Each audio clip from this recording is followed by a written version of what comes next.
नमस्ते। और आज हम पेपर नंबर 6 करने वाले हैं। पेपर नंबर 5 तक आपने बहुत अच्छे से सारी चीजें क्या कर ली है, देख ली होगी। और आज हम करेंगे पेपर सॉल्यूशन 6। तो चलो आज की क्लास को शुरू करते हैं। और सब एक बार हाथ जोड़ के भगवती से प्रार्थना करेंगे कि हमें घबराहट नहीं हो और जो भी हमने पढ़ा है वो अच्छे से हमें एग्जामिनेशन हॉल में याद आ जाए। बस इतना ही बहुत है। ये नहीं कि हमारा सिलेक्शन करा दे, ये मांगो कि हमें घबराहट कम हो, हमारा कॉन्फिडेंस अच्छा रहे और जो हमने पढ़ा है वो पेपर में आए और वो हमें सही तरीके से याद आ जाए और हम क्वेश्चन को सही ढंग से पढ़े।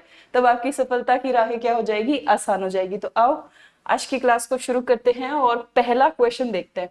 अब देखो, पहला क्वेश्चन बहुत आसान है, मंदिरों से पूछा गया है। सपाट छत वाला चौकोर मंदिर, मतलब छत एकदम क्या है, सपाट है।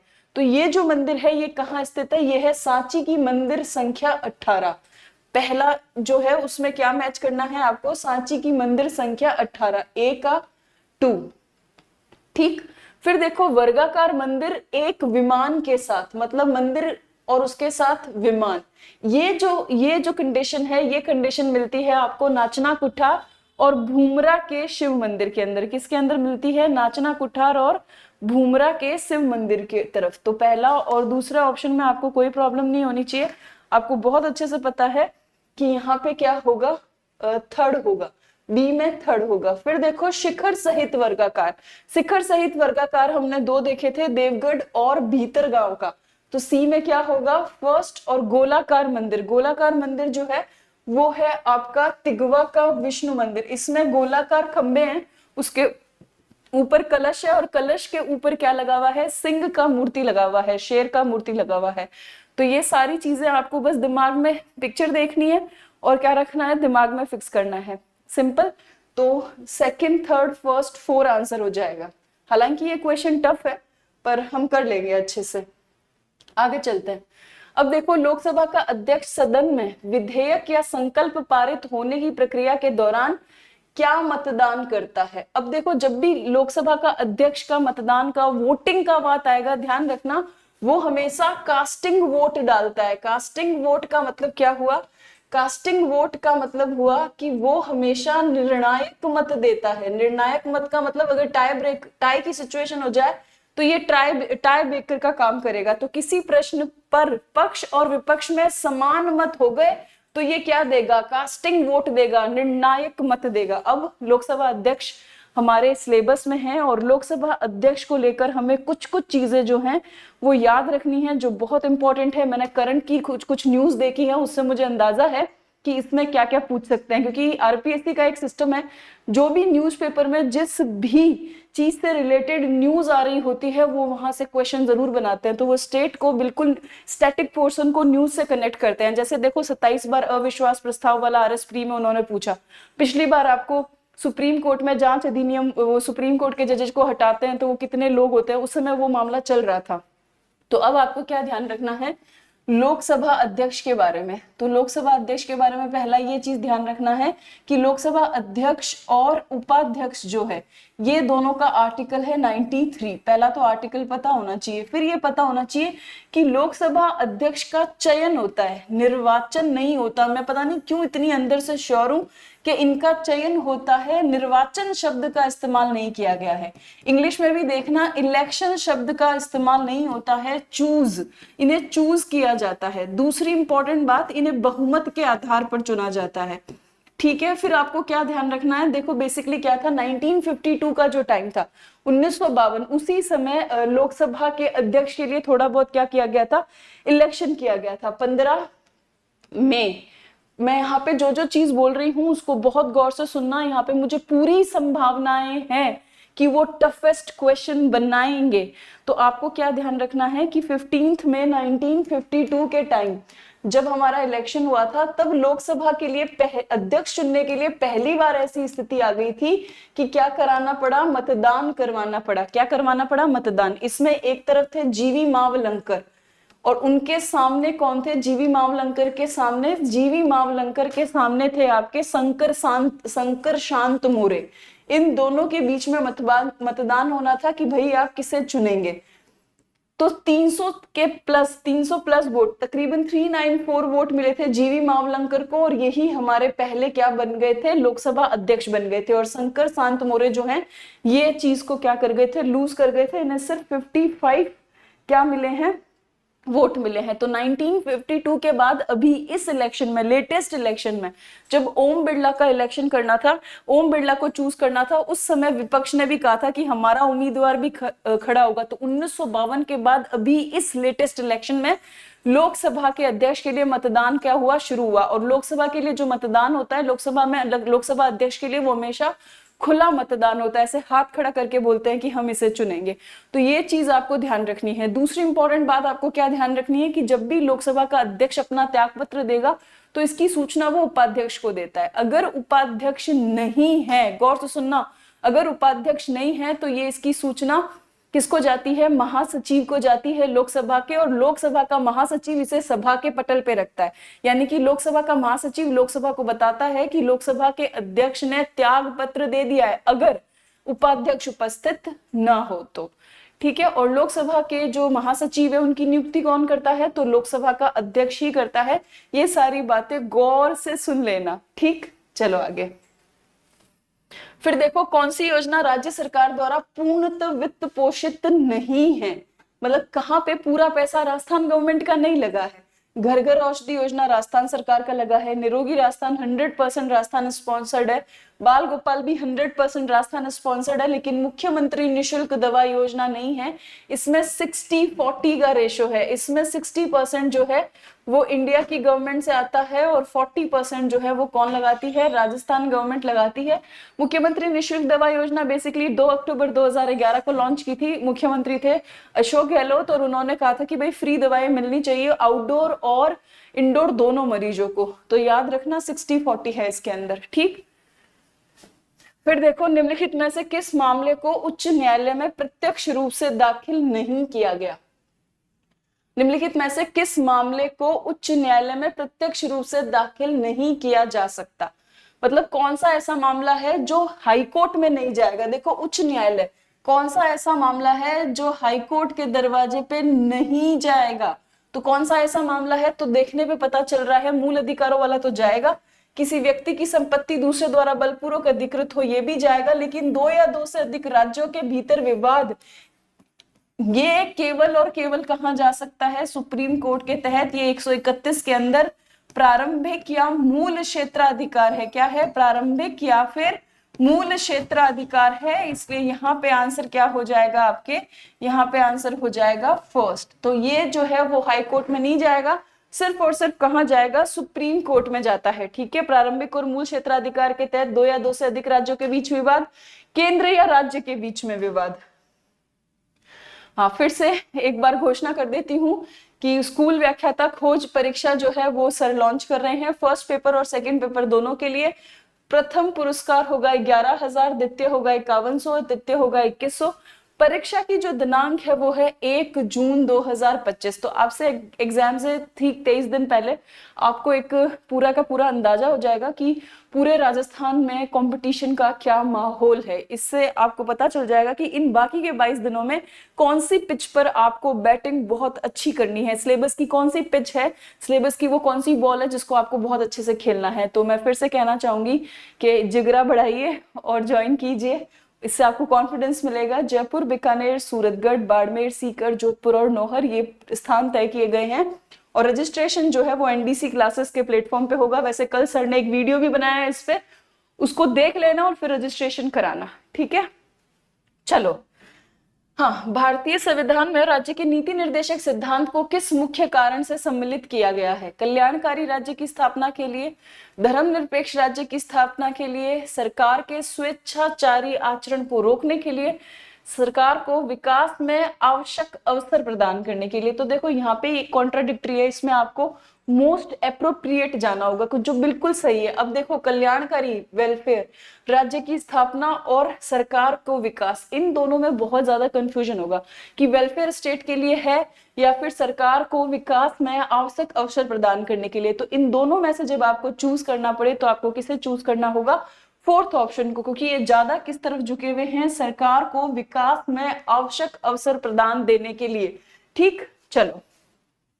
राजस्थान में मुख्यमंत्री, देखो क्वेश्चन आ गया, मुख्यमंत्री निशुल्क जांच योजना 2 अक्टूबर, अच्छा निशुल्क जांच, देखो एक है मुख्यमंत्री निशुल्क दवा योजना, वो शुरू हुई है 2 अक्टूबर 2011 को, और एक कौन सी है, एक है आपके मुख्यमंत्री निशुल्क जांच योजना, ये शुरू हुई है 7 अप्रैल 2013 को।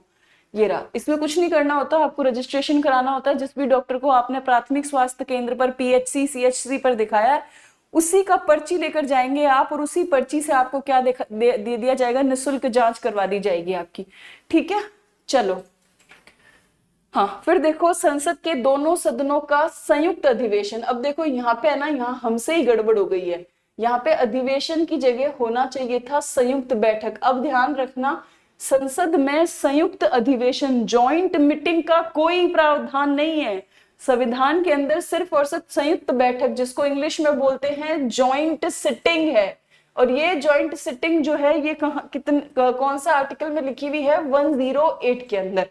अब 108 कब आता है, भारत के राष्ट्रपति के निर्वाचन में बिल्कुल ही नहीं, भारत के उपराष्ट्रपति के निर्वाचन में बिल्कुल भी नहीं, संविधान में संशोधन पर संबंधित विधेयक को पारित करने के लिए बिल्कुल नहीं, ऐसे विधेयक पर विचार करने और उसे पारित करने के लिए जिस पर दोनों सदनों में मतभेद हो, यस, जिस बिल पर दोनों सदनों में चींची चल रहा हो ना, चींची समझते हो क्या होता है, ये मेरा इनॉग्रेशन है, जब मैं और मेरे मम्मी या कोई भी बात पर मैं या मेरे सामने कोई व्यक्ति एक दूसरे से सहमत नहीं होते, तो मैं उसे बोलती हूँ चींची करना।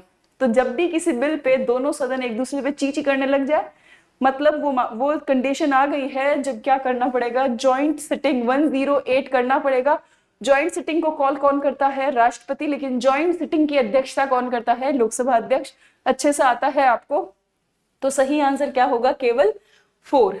और कब कब जॉइंट सिटिंग हुई है ये भी आपको याद है ना। कुछ कुछ चीजें तो ऐसी हो गई है पॉलिटी के अंदर जो आपके दिमागों में छप गई है। थैंक यू इतना मेहनत करने के लिए और सब चीजों को तरीके से अपने दिमाग में बिठाने के लिए, फिर से बहुत बहुत धन्यवाद। ठीक है, अब देखो 12th, और आपने पता है इस साल तो मेरे लिए लाइक्स की झड़ी लगा दी है। मतलब मैं जब कभी कभी ऐसे बैठ के सोचती हूँ कि कितना आभार मैं आपका व्यक्त करूं। जब मैंने 1 शॉट लिया तब भी आपने पूरे तरीके से मेहनत किया, अच्छे से क्लास देखी, और सच में जो जेन्युइन रिस्पॉन्स है वो दिया कि नहीं हमें पसंद आई। फिर मैंने हिस्ट्री पढ़ाना शुरू किया आपकी डिमांड पे, तो आपने उसको भी बहुत प्यार दिया। जब मैंने पेपर सॉल्यूशन कराया तब भी आपने उसे पूरा का पूरा सपोर्ट किया और जेन्युइन प्रतिक्रिया दी कि नहीं हमें क्लास क्या आई है, पसंद आई है। तो इस जेन्युइन रिव्यू के लिए बहुत बहुत थैंक यू, और उम्मीद है कि हम इस चीज को सफलता में क्या कर पाए, कन्वर्ट कर पाए। और नहीं भी हुआ ना तो जिंदगी में आगे बढ़ने के रास्ते बहुत है, उसमें भी मदद करेंगे। अब देखो 12th, विशाख दत्त के प्राचीन भारतीय नाटक मुद्रा राक्षस की विषय वस्तु है। तो मुद्रा राक्षस की विषय वस्तु क्या है, तो मुद्रा राक्षस की विषय वस्तु है कि जो चंद्रगुप्त मौर्य के समय में राज दरबार में दुर्भी संधियां हो रही थी उसको लेकर है, जो षड्यंत्र रचे जा रहे थे चंद्रगुप्त मौर्य के खिलाफ, उसको लेकर ये पूरा का पूरा प्लॉट जो है बनाया गया है। और मैंने कहा था कि देवी चंद्रगुप्तम, मुद्रा राक्षस, और एक और बताया था राघवानंदन। राघवानंदन इस बार पूछा जा सकता है, राघवानंदन भी संस्कृत में नाटक है जो किसने लिखा है, विशाख दत्त ने लिखा है। ठीक है, चलो। हाँ, अब देखो मुख्यमंत्री कोरोना सहायता, अब वैसे हमें पढ़नी नहीं चाहिए पर हम क्यों पढ़ रहे हैं, क्योंकि सिलेबस में करंट अफेयर्स वाले सेक्शन में एक लाइन लिख रखी है मेडिकल से रिलेटेड स्कीम की, चिकित्सा से रिलेटेड योजनाओं की, इसलिए पढ़ रहे हैं। क्या भरोसा किधर से बॉल आ जाए। तो मुख्यमंत्री कोरोना सहायता योजना के बारे में निम्नलिखित में से कौन सा सही है। मुख्यमंत्री कोरोना सहायता 25 जून 2021 से पूरे राज्य में लागू है, करेक्ट। योजना के तहत प्रत्येक अनाथ लड़के या लड़की को तत्काल, बिल्कुल सही सकते हैं, ऑन द टाइम तत्काल सहायता के रूप में कितने दिए जाएंगे, 1 लाख रुपए, बिल्कुल सही। और 18 वर्ष की आयु तक प्रति माह कितने दिए जाएंगे, 2500 रुपए दिए जाएंगे। ये भी बात क्या है, बिल्कुल करेक्ट है। तो ए और 1 और 2 दोनों जो है वो क्या है, सही है। तो सेकंड आंसर हो जाएगा आपका। आगे चले, फिर देखो निम्नलिखित में से किसने आगरा के दुर्ग में स्थित जहांगीरी महल का निर्माण कराया। तो वो कौन था जिसने किसका निर्माण कराया, जहांगीरी महल का। तो सिंपल है, इसका आंसर क्या होगा, अकबर। फिर देखो इंदिरा महिला शक्ति उड़ान, इसका ना अभी गवर्नमेंट ने नाम बदल दिया है, इसका नाम है अब कालीबाई उड़ान योजना है। क्या है, कालीबाई भील, इसका नाम बदल दिया गवर्नमेंट ने। इंदिरा की जगह क्या कर दिया, इंदिरा महिला काट के कालीबाई भील। कालीबाई भील शक्ति उड़ान योजना कर दिया है। और इसमें क्या है कि जो आपके 10 से लेके 45 इयर्स एज ग्रुप की जो महिलाएं हैं उनके लिए सैनिटरी नैपकिन की व्यवस्था सरकारी स्कूलों में, आंगनबाड़ियों में, उन सब जगह पे क्या कर रही है, की जाएगी। बेसिकली ये पर्सनल हाइजीन और जो मेंस्ट्रुएशनल हाइजीन है उसको मेंटेन करने के लिए शुरू की गई है। तो प्रजनन आयु में आयु भी याद रखना, 10 से 45 साल की लड़कियों और महिलाओं को मुफ्त में सैनिटरी नैपकिन का क्या है, वितरण है। सिंपल। चलो फिर देखो, निम्नलिखित में से कौन सा महामारी प्रबंधन का पहला चरण माना जाता है। देखो जब भी कोई महामारी फैलती है ना, पहला काम क्या होता है कि इसके रोकथाम के लिए तैयार रहें। तो देखो रोकथाम और तैयारी हमेशा महामारी प्रबंधन का पहला चरण है। और टीचर्स के सिलेबस में ये क्यों लगता है, क्योंकि आपको पता है सरकार को सबसे ज्यादा काम किससे कराना होता है, अपने टीचर से। हाँ वो ऑफिसर रखते हैं, लेकिन सबसे ज्यादा काम कौन करता है, गवर्नमेंट में एक टीचर करता है। वो ना सिर्फ बच्चों को पढ़ाता है, सरकार को जब भी जरूरत पड़ती है वो किसे लाते हैं, टीचर्स को लाते हैं। तो टीचर्स जो है सरकार का वो क्या है, मतलब सेना है सरकार की। जब भी सरकार को चाहिए होता है तो सबसे पहले किसको कॉल किया जाता है, टीचर्स को। चुनाव में टीचर्स तैयार, महामारी आपदा प्रबंधन में टीचर्स को तैयार रखते हैं, तो इसीलिए लगाया गया है। फिर देखो मुख्यमंत्री निःशुल्क दवा आ गया ना क्वेश्चन। मुख्यमंत्री निःशुल्क दवा योजना राजस्थान में लागू की गई 2 अक्टूबर 2011 से। 60-40 का रेशो है, ध्यान रखना है। 60% देगी सेंट्रल गवर्नमेंट और 40% कौन लगा रही है, स्टेट गवर्नमेंट लगा रही है। ठीक, आगे चले।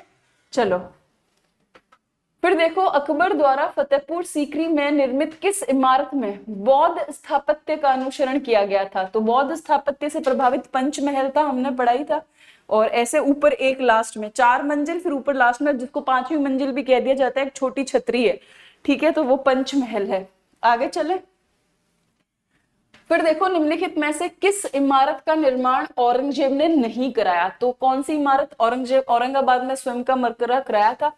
रबिया उद दुरानी का मकबरा, जिसे बीबी की मकबरा बोलते हैं, जो वो फूहड़ नकल है ताजमहल की, तो ये भी बनवाया। बादशाही मस्जिद भी बनाई, मुसम्मन बुर्ज नहीं बनाई। देखो मुसम्मन बुर्ज के बारे में मैं इंटरेस्टिंग बात बताती हूँ। ये बनवाई थी सबसे पहले अकबर ने, है ना, आगरा के किले के अंदर, आगरा के किले में। ठीक है, और वो क्या करता था, यहाँ से अकबर, यहाँ से वो यमुना का सीन देखता था, यमुना के बेहतरीन नजारे वो देखता था शाम के समय। फिर क्या होता है, अकबर के गुजरने के बाद, अकबर के गुजरने के बाद क्या हुआ कि इसी मुसम्मन बुर्ज का रिनोवेशन कराया गया, इसको रिनोवेट कराया गया। इसको रिनोवेट किसके द्वारा कराया गया, शाहजहां के द्वारा। और शाहजहां जो है वो यहाँ से देखता है, जब वो कैद में होता है ना, तो वो यही होता है, इसी मुसम्मन बुर्ज में होता है। और ये आज यूनेस्को की वर्ल्ड हेरिटेज लिस्ट में भी शामिल है। तो बेसिकली क्या सीन है कि अकबर इसे बनवाते हैं, ये अष्टकोणीय है और इसे अकबर बनवाते हैं। और जो अकबर है वो वहां से यमुना नदी के नजारे देखते हैं। ठीक है, लेकिन बाद में 1630-40 के अंदर शाहजहां जो है वो इसे क्या कराते हैं, रेनोवेट कराते हैं। और रेनोवेट करा के यहाँ से वो ताजमहल को देखते हैं। और जब औरंगजेब शाहजहां को कैद करता है, तब शाहजहां यहीं से डेली किसको देखा करते हैं, ताजमहल को। तो मुसम्मन बुर्ज जो है वो औरंगजेब ने नहीं बनवाई है। फिर देखो, रिको ने अलवर जिले के किन औद्योगिक क्षेत्र में जापानी जोन स्थापित नहीं किए हैं।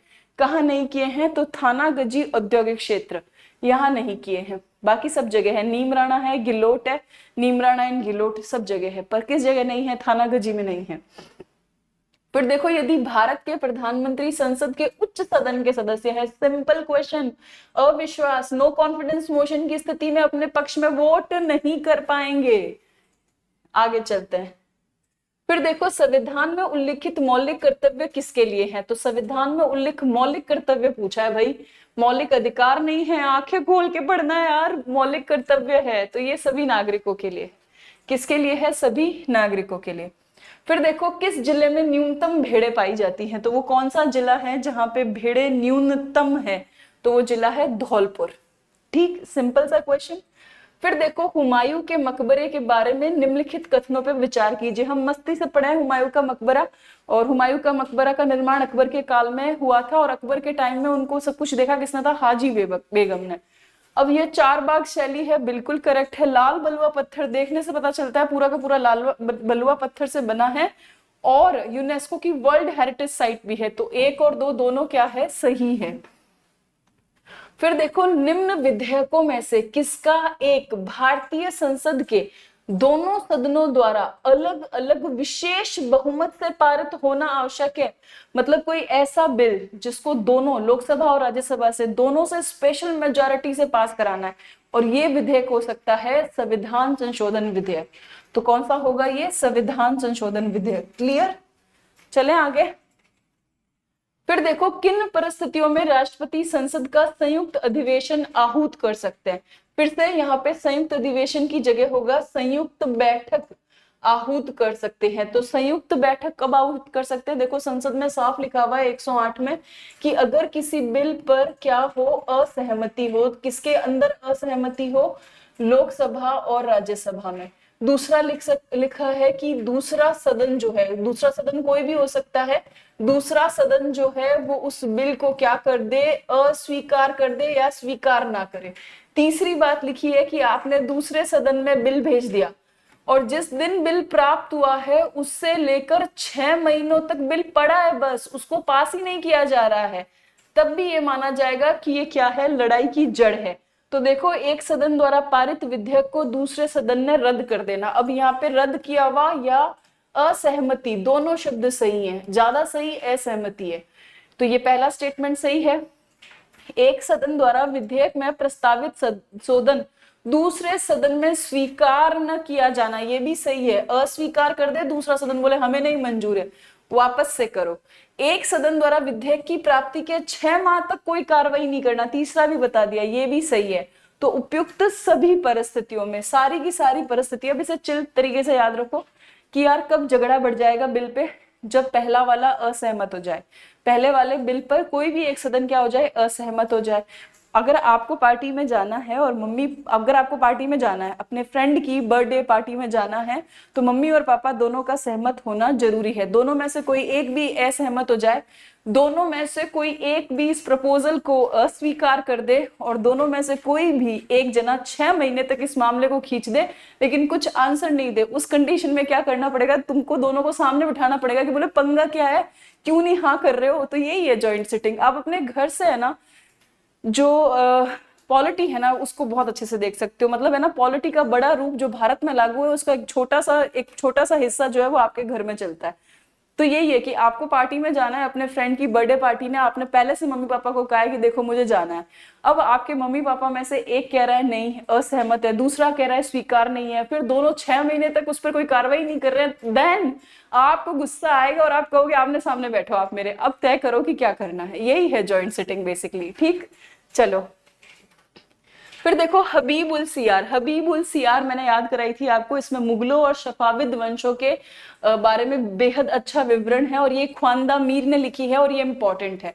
तो इसका सही आंसर क्या होगा, ख्वांदा मीर। ये मुगल साहित्य में से क्वेश्चन है और इंपॉर्टेंट क्वेश्चन है, ध्यान रखना।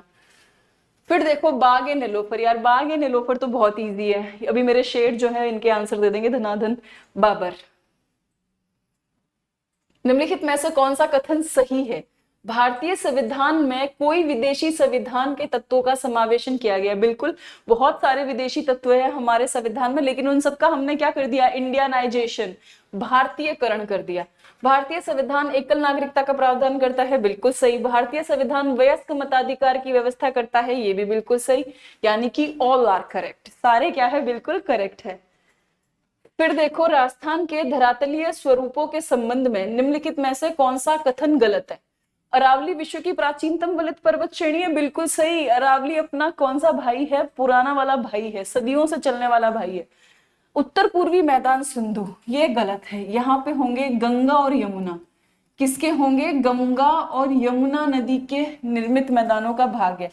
पश्चिमी बालू का मैदान टेथिस सागर के अवशेष है, बिल्कुल करेक्ट। टेथिस सी जो है वो पुरानी गर्लफ्रेंड थी, फिर वो मर गई तो फिर क्या बन गया, उसके ऊपर नया वाला पश्चिमी थार मरुस्थल बन गया है ना। रो रो के थार के मरुस्थल ने इतना नमकीन आंसू बहाया कि वो सब कुछ सुखा दिया और क्या बन गया, पूरा का पूरा थार का मरुस्थल बन गया। दक्षिण पूर्वी पठार गोंडवाना लैंड का विस्तारित भाग है, ये भी बिल्कुल करेक्ट है। जो गलत था वो हमने देख लिया। फिर देखो भारतीय मौसम विज्ञान की परिभाषा के अनुसार भयंकर सूखा कब होता है, याद रखना है। इस साल बड़ी सिचुएशन है कि भाई मॉनसून ठीक रहेगा नहीं, तो 50% से अधिक अगर वर्षा में कमी हो जाए तो इसे क्या कहता है, आईएमडी कहता है यार अब सूखे का स्थिति है, ध्यान रखना है आपको। राजस्थान वन विभाग द्वारा हाल ही में 3 नए वन्य जीव संरक्षण, यार इस बार तो पता है वन्य जीव संरक्षण रिजर्व खोलने की बाढ़ आ गई है, ये तो इससे भी लेटेस्ट बन गए हैं, पर ये वाले देख लो एक बार।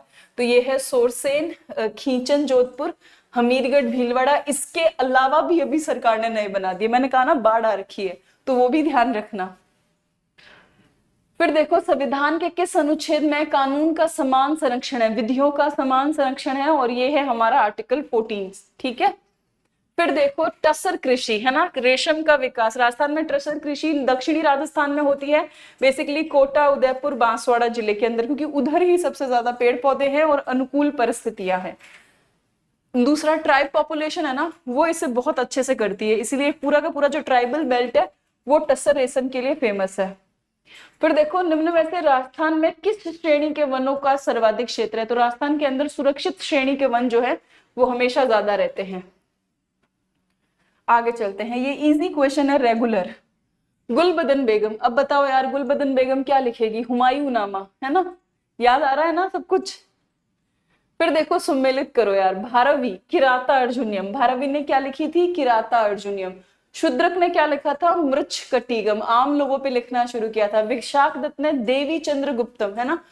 फिर विष्णु शर्मा ने पंचतंत्रा। तो 4 3 2 1 फर्स्ट ही आंसर है, क्लियर। चलो फिर देखो उस्ताद अहमद लाहौरी ने ताजमहल निर्माण का सुपरवाइजर किसे बताया है, तो ये मीर अब्दुल करीम को बताया है। किसको बताया है, मीर अब्दुल करीम को, क्लियर। चलो फिर देखो कौन सा युग्म सुमेलित नहीं है, कौन सा युग्म जो है आपका प्रॉपर मैच नहीं है। एतमा उद्दौला का मकबरा नूरजहां, बिल्कुल सही है ये तो। किला कोहना मस्जिद शेरशाह, गलत, सही है। किला कोहना मस्जिद शेरशाह ने बनाई थी। हुमायूं का मकबरा अकबर के काल में बना था, हाजी बेगम ने इसका सुपरवाइजन किया था।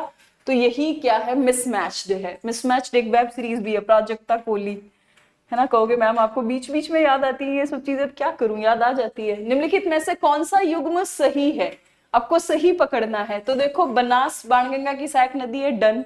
लूणी कोठारी की है, नहीं सॉरी, बनास बाणगंगा की नहीं है, गलत। लूणी कोठारी गलत है। चंबल और सुकड़ी गलत है। माही और जाखम जो है ये बिल्कुल करेक्ट है। माही और जाखम ये दोनों क्या है, बिल्कुल करेक्ट है। सर्वप्रथम सार्वसैनिक, इंडो सार्वसैनिक शैली का प्रयोग वाली पहली मस्जिद, बड़ा इंपॉर्टेंट क्वेश्चन कि कौन सी मस्जिद है जिसमें इंडो सार्वसैनिक शैली का सबसे पहला प्रयोग हुआ है, तो वो कौन सी है, लाल मस्जिद है, ठीक है। इंपॉर्टेंट क्वेश्चन है, ध्यान रखना। फिर इलाही इरा, देखो इलाही इरा जो है ना वो किसने शुरू किया था, वो अकबर ने शुरू किया था 1583 से। ये भी याद रखना, कब से शुरू किया था अकबर ने, 1583 ईस्वी से अकबर ने इलाही इरा जो है, जो इलाही संवत है मुगल काल के लिए, वो शुरू किया था। तो इसी पे कैलेंडर जारी होता है बाद में। वो रॉकस्टार पिक्चर का गाना है, इलाही मेरा जी आए आए, है ना, उसमें है रणवीर कपूर है शायद तक, हाँ रणवीर कपूर है। और ये गाना सुन के ही मुझे ये इलाही इरा याद हुआ, और अब हमेशा याद रहता है 1583, तो आप भी याद कर लेना। मुख्यमंत्री चिरंजीवी स्वास्थ्य बीमा योजना राजस्थान में प्रारंभ की गई 1 मई, मजदूर दिवस को प्रारंभ हुई थी 1 मई 2021 को। उस समय मुख्यमंत्री थे आपके अशोक गहलोत। उनका विजन था निरोगी राजस्थान का, तो उन्होंने लागू किया था। अभी इसका मर्ज कर दिया गया है आयुष्मान भारत में। फिर देखो वेदिका आम्लको शिखर किससे संबंधित है, मंदिर स्थापत्य से, तो सही आंसर क्या होगा, थर्ड। फिर देखो निम्न में से कौन सा मंदिर ईंटों से निर्मित है, कौन सा मंदिर जो है वो ईंटों से निर्मित है, तो सिंपल भीतरगांव का विष्णु मंदिर। फिर देखो राजस्थान का कौन सा जिला हरियाणा राज्य के हिसार जिले की सीमा को छूता है, तो देखो हनुमानगढ़ और हिसार, इन दोनों के बीच में बहुत कम डिस्टेंस है, तकरीबन 170 किलोमीटर है। आप बस या ट्रेन से ट्रेवल करोगे तो 2-3 घंटे के अंदर आप कहाँ होंगे, हिसार में होंगे। तो सही आंसर क्या होगा, फर्स्ट। फिर देखो राजस्थान के कौन से क्षेत्र में एंटी सोल पाया जाता है। देखो एंटी सोल हमेशा वहां मिलेगा जहां पे पथरीली मृदा होगी, और ये मिलता है दक्षिण पश्चिमी राजस्थान में। पूरे पश्चिमी में सिरोही में मिलेगा आपको, उदयपुर में मिलेगा, सलूम्बर में मिलेगी ये आपको। तो एंटी सोल जो है वो पश्चिमी हिस्से में मिलती है। पीली भूरी मिट्टी है ये। कैसी मिट्टी है? पीली भूरी मिट्टी। आपको सिरोही में देखने को मिलेगी, आपको पाली में देखने को मिलेगी। और एक मिनट,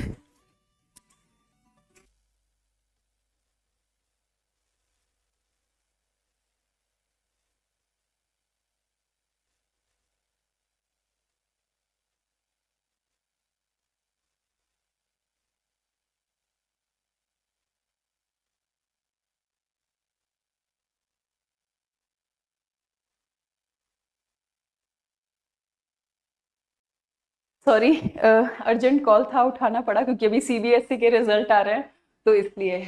तो आगे चले। हाँ, अब देखो आयुष्मान भारत।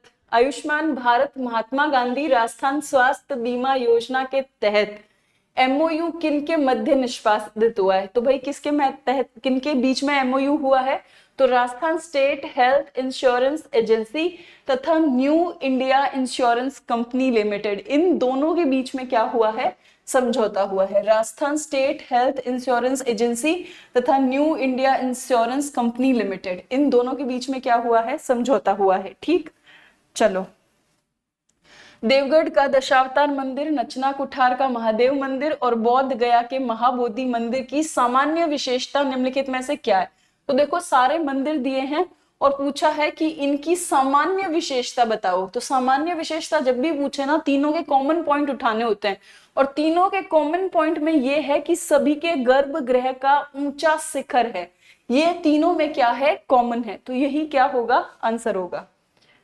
फिर देखो महिलाओं को ब्रेस्ट एवं सर्वाइकल कैंसर के प्रति जागरूक करने व उपचार करने के उद्देश्य से कौन सा अभियान चलाया जा रहा है? तो देखो अभी बहुत ज्यादा चर्चा में है ब्रेस्ट कैंसर और सर्वाइकल कैंसर। डब्ल्यूएचओ ने इसके लिए एचपीवी वैक्सीन भी लॉन्च की है, और भारत सरकार और राज्य सरकारों को ये निर्देश दिए गए हैं कि ये वैक्सीन जो है, जो रिप्रोडक्टिव एज की महिलाएं हैं उनको सर्वाइकल कैंसर के लिए लगवाई जाए। तो इसे बोलते हैं स्वस्थ नारी चेतना अभियान। ठीक, हाँ तो चलो आज का मेरा सेक्शन पूरा हुआ, और अच्छे से पढ़ो, घबराओ मत। अभी बहुत ज्यादा घबराहट होगी आपको, लेकिन आपको घबराना बिल्कुल नहीं है। अब मिलेंगे हम अगली क्लास में, तब तक के लिए बाय, नमस्ते। और आज हम थोड़ी थोड़ी क्या देखने वाले हैं? इंग्लिश के क्वेश्चन भी मुझसे ही देखने वाले हो, तो चलो आज आपको थोड़ी थोड़ी इंग्लिश के क्वेश्चन करा देते हैं। तो देखो, I was about to admonish him. अब एडमोनिश शब्द का अर्थ आपको यहाँ पूछा गया है। The admonish word can be replaced by, कि ये जो एडमोनिश शब्द है, जो आप इन चार दिए गए ऑप्शन में से किससे रिप्लेस कर सकते हो, ये क्वेश्चन में पूछा गया है। बेसिकली ये वोकैब है। अब जो एडमोनिश शब्द है उसका मतलब आपको पता होना चाहिए, धिक्कारना या डांटना। धिक्कारना या डांटना, ये होता है एडमोनिश का मतलब। अब ये सब चीजें आपको कैसे पता चलेगी? रोज इंग्लिश का न्यूज़पेपर पढ़ो, वोकैब अच्छी हो जाएगी। I was about to admonish him, मैं जस्ट उसको डांटने वाला था। अब एडमोनिश का ठीक एक जैसे अर्थ का शब्द जो इसे रिप्लेस करता है वो होगा रिप्रेमेड। रिप्राइमेड का मतलब भी क्या होता है? डांटना होता है। तो यहाँ पे सही आंसर क्या होगा? सेकंड। मतलब ये दोनों भाई भाई है, पर्यायवाची है, सिनोनिम है। फिर देखो, choose the word similar in the meaning of fostering. Fostering का मतलब होता है पोषण करना, फॉस्टर का मतलब होता है पोषण करना। ठीक है, कि आई फॉस्टर माई चाइल्ड, मैंने अपने बच्चे का पालन पोषण किया। आई फॉस्टर द बर्ड, मैंने किसी बर्ड का, किसी कुत्ते का, किसी बिल्ली का पोषण किया। तो पोषण, फॉस्टरिंग का मतलब क्या होता है? पोषण। अब इसका बिल्कुल सिमिलर शब्द जिसका अर्थ बिल्कुल यही होगा वो कौन सा होगा? सेफ गार्डिंग बिल्कुल नहीं। नेग्लेक्टिंग, नेग्लेक्टिंग का मतलब तो आपको उसको क्या करना है? नकार देना है। इग्नोर बिल्कुल नहीं। नर्चरिंग, नर्चरिंग का मतलब भी क्या होता है? पोषण प्रदान करना। जैसे हम कहते हैं ना, हम प्लांट को नर्चर कर रहे हैं, तो सेम नर्चरिंग और फॉस्टर सिमिलर शब्द है। ठीक, चलो फिर देखो select the synonym of the word रिजेंडुएंस। तो रिजेंडुएंस का मतलब होता है मिलन स्थल। जिस जगह पे कुछ दो लोग बैठ के, रिजेंडुएंस का मतलब मिलन स्थल, जहां पे लोग बैठ के क्या करेंगे, एक दूसरे से मिलेंगे। तो रिजेंडुएंस का सिनोनिम क्या होगा? तो रिजेंडुएंस का सिनोनिम होगा मीटिंग। मीटिंग का मतलब भी क्या होता है? मिलना। फिर देखो गिव द एंटोनिम, आपको उल्टा पूछा है, of the given word transient. अब ट्रांजिएंट का मतलब होता है क्षणिक। क्षणिक का मतलब समझते हो ना, जो कुछ समय के लिए हो। अब इसका उल्टा देखना है, तो इसका उल्टा क्या होगा? जो स्थायी हो, जो लंबे समय तक हो, जो शाश्वत हो। तो देखो इसका क्या होगा? Long lasting. लॉन्ग लास्टिंग, कभी लॉरियल का कलर, लॉरियल के कलर का ना एड देखा करो, कहते इट इज लॉन्ग लास्टिंग। तो लॉन्ग लास्टिंग मतलब लंबे समय तक ये कलर रहेगा आपके बालों में। तो लॉन्ग लास्टिंग मतलब लंबे समय तक। तो ये एंटोनिम हो गया, इसका ठीक उल्टा हो गया, विलोम शब्द हो गए बेसिकली। फिर देखो which word is an antonym. Again विलोम शब्द पूछा है फॉर जेनरस। जेनरस का मतलब होता है उदारता। अब इसका ठीक उल्टा क्या होगा? इसका ठीक उल्टा होगा स्टिंगी। स्टिंगी का मतलब कंजूस, एक पैसा नहीं खर्चे जो। तो इसका ठीक उल्टा क्या होगा? स्टिंगी। स्टिंगी का मतलब क्या होता है? कंजूस।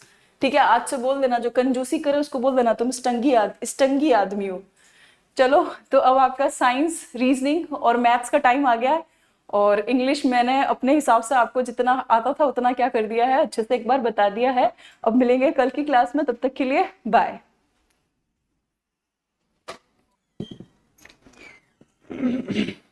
चलो अब बात करते हैं साइंस, रीजनिंग और मैथ के ऊपर। ठीक है, अब देखो ये चीज तो आपको पता होगी कि अभी स्कूल व्याख्याता प्रतिभा खोज परीक्षा जो है वो आयोजित करवाई जाने वाली है। कब करवाई जाने वाली है? तो ये होगी 1 जून 2025।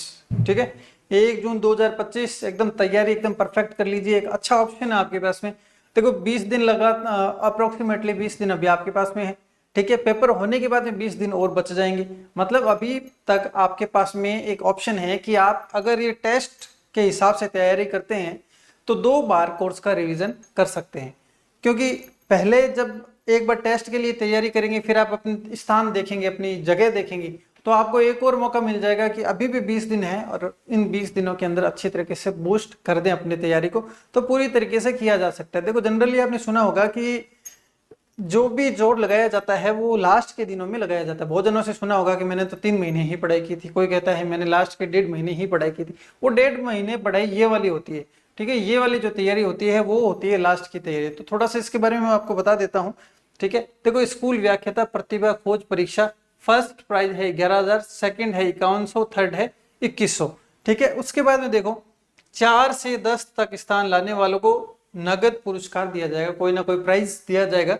ठीक है, और शायद ऐसा भी है कि 11 से 20 वालों को कोई पुस्तक मतलब बुक जो होती है वो प्राइज के अंदर दी जाएगी। ठीक है, अब ये कहाँ कहाँ पर जो है वो करवाया जाने वाला है, कंडक्ट होने वाला है, तो ये है देखो जयपुर, बीकानेर, सूरतगढ़, ये 3 तो अपने फिक्स सेंटर है ही।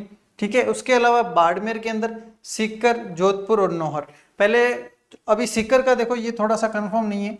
ठीक है, सीकर के अंदर थोड़ा सा जो है अभी सोच विचार जारी है। बाकी इन सभी जगहों पर ये कंडक्ट करवाया जाएगा। तो तैयारी एकदम अच्छे तरीके से कर लीजिए। और ये प्राइज है, इनकी तैयारी आपको करनी है कि ये प्राइज आपको लेकर ही जाना है। एक कड़ा कंपटीशन होगा, बहुत अच्छे तरीके से आपको देखने को मिलेगा, बहुत ही मजेदार कंपटीशन होगा। पिछली बार भी हमने कंडक्ट करवाया था तो काफी जने उसके अंदर थे, उस समय केवल सेंटर बीकानेर के अंदर था, लेकिन इस बार जो है आपके लिए ये जगह जो है वो सेंटर जो है अवेलेबल करवाए गए हैं। इसके लिए रजिस्ट्रेशन जो है वो कैसे करने हैं, आपको ऐप के जरिए आपको रजिस्ट्रेशन करने हैं। एडमिट कार्ड वगैरह सब आपको दिए जाएंगे। ठीक है, कब है? तो 1 तारीख को है, 1 जून 2025 को कंडक्ट करवाया जाने वाला। ठीक है, अब आते हैं अपने क्वेश्चन के ऊपर। ठीक है, तो साइंस का पहला क्वेश्चन देखो, निम्नलिखित में से कौन सा हार्मोन पादप वृद्धि को रोकता है? ठीक है, देखो ये क्वेश्चन जो है अभी संस्कृत डिपार्टमेंट का जो लास्ट एग्जाम हुआ था शायद 2024 वाला, उसके अंदर पूछा गया था। फर्स्ट ग्रेड 2024 के अंदर पूछा गया था। वही क्वेश्चन, उसी टाइप का क्वेश्चन आपको एक बार फिर से पेपर में देखने को मिला है। मतलब कितना इंपॉर्टेंट है वो आप समझ लीजिए। ठीक है, अभी देखो कौन सा हार्मोन पादप वृद्धि को रोकता है? पादप वृद्धि को रोकने का मतलब मैंने आपको एक चीज बताई थी कि इसके अंदर एक पॉजिटिव फैक्टर होता है, एक नेगेटिव फैक्टर होता है। जब भी कोई नेगेटिव काम होता है तो अपने को हमेशा एब्सिसिक अम्ल करना होता है।